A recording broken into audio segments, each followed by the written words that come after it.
Good evening. It's August 27th. It's been real slow, but we're getting really close. Today I got the tune red. I haven't tuned it actually yet, but I got the tune red, and I got the supercharger primed. So we'll go over that real fast. Getting the tune red is pretty easy. They suggested getting a battery tender. I actually didn't end up needing one. I got a charger, like a Black& Decker charger for like 50 bucks, and I hooked it up. You can actually, I found out you can hook it up here on like those remote terminals. So there's your positive and your grounds right there. Um, you can actually use it there to do like the trickle charger thing. So I did that. I ended up not really needing it because once you hooked up this, it read the computer in like 5 minutes. So it was like, why even? I don't even know why I needed to buy it. But just in case, for whatever reason, if you need to buy one, go buy one and hook it up there. I think you need 12 volts and at least 10 amps. Is what they suggested from what I could tell.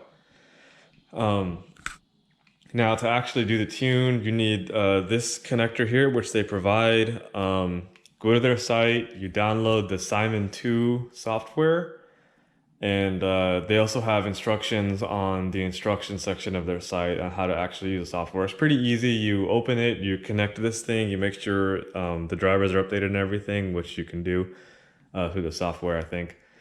And you enter a couple things on the information. You plug this into your car, and then you hit read. It reads, and then that's it. So getting the tune is pretty easy. I just emailed it to Active. Hopefully they get back to me pretty soon with it, so I can get the tune back on here, the refresh tune for the supercharger, and I can get it started. The last thing I did for the supercharger, I did a bunch of other shit. But for the supercharger, last thing I had to do was do the priming of the supercharger itself, the traction fluid. Um, and it actually wasn't too hard. Uh, I went with Rotrex's instructions. It says basically pull this thing out, fill it up a little bit at a time, and then thread it all the way in and pull it back out and make sure that you're at the max level reading there. There's like a running level on the dipstick. It's kind of cheap. Mine was kind of bent, so I don't know how accurate it is, but I filled it up through a funnel until it was to that running level. And then to actually prime the pump, they suggested using said to use an air pump or compressed air, and don't go over 15 psi, and use a rag or something to actually seal on top of the reservoir, which I don't think is gonna work. I mean, a rag is porous, so I don't think you're gonna get a good seal. So what I did instead was I grabbed to Lowe's and I grabbed this little air pump. It's a Pennzoil Air Pump. I don't think I have the tag anymore, but it was like $10 and it worked. It actually worked perfectly. I was really happy that it worked out just fine. To actually get the seal, I put the bottom one is where the air pump comes out when you actually pump it. So I just popped it in there, and then on the end, I wrapped a bunch of duct tape on there to actually get the seal, because duct tape is not as porous as like a rag or anything. You could also maybe use, if you had some kind of rubber, like a rubber rag or something, or if you can get creative. I don't think a rag is gonna work, but something that will actually seal when you slide the hose down in there. So when you're connecting the fuel lines, I went over that in a previous video. Make sure you don't actually tighten this one all the way. This is the inlet.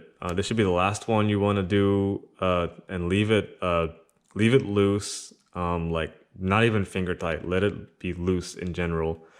And that's what they say in the instructions. In the instructions, they actually say to back it off too, so they have assumed you've already tightened it.